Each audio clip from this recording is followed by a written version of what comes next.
Hello guys, আশা করি আল্লাহ সবাইকে ভালো রাখছে। তো গাইস, আমরা সবাই জানি যে আপনার কতদিন ধরে বাংলাদেশে কি হয়েছে, পানি দিয়ে মানে বানপানি দিয়ে বাংলাদেশ পরে একবারে ডুবানো, কিছু মানে এলাকায় মাত্র একবারে ডুবে গেছে।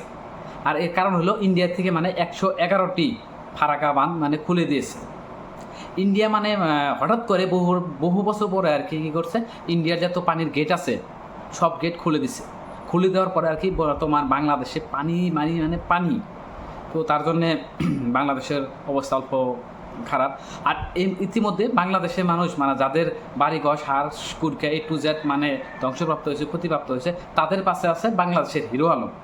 তো গাইস, এই ভিডিওর মধ্যে আপনারা দেখেন বাংলাদেশের হিরো আলম, বাংলাদেশের ব্ল্যাক মানে অন্য মানুষ না এলেও গরিব মানুষের পাশে সব টাইমে কী করে বাংলাদেশের হিরো আলম থাকে। তো গাইস, এবার দেখেন হিরো আলম বাংলাদেশের মানুষকে কী কী দান করতেছে, আমি এই ভিডিও ক্লিপের মধ্যে আপনাদেরকে দেখাবো। তো গাইজ, আপনারা দেখলেন হিরো আলম মানে কীভাবে মানে নাও দিয়ে তারপরে মাথায় করে বস্তা ভর্তি ব্যাগ ভর্তি গরিব মানুষের পাশে মানে চাউল খাবার দাবার বহুত কিবা আর কি দিতেছে। তো গাইজ, মানে এই ভিডিওটা শেয়ার করেন বাংলাদেশের মানুষ বা বাংলাদেশের ছাড়াও বাইরের দেশের মানুষ যাতে গরিব মানুষের পাশে, বাংলাদেশের মানুষের পাশে দাঁড়ায়, যাদের বাড়ি ঘর বর্তমান নাই, মানে ধরতে গেলে কিছুমান বাড়ি একবারে হয়ে গেছে, পানির নিচে একবারে শেষ হয়েছে। তো তাদের পাশে, গরিব মানুষের পাশে সবাই দাঁড়ায়। তো এটাই আর কি, মানে আজকের ভিডিওটা হলো যে গরিব মানুষের পাশে আমরা যাতে সবাই দাঁড়াই, তাদেরকে হেল্প করি, সাহায্য করি।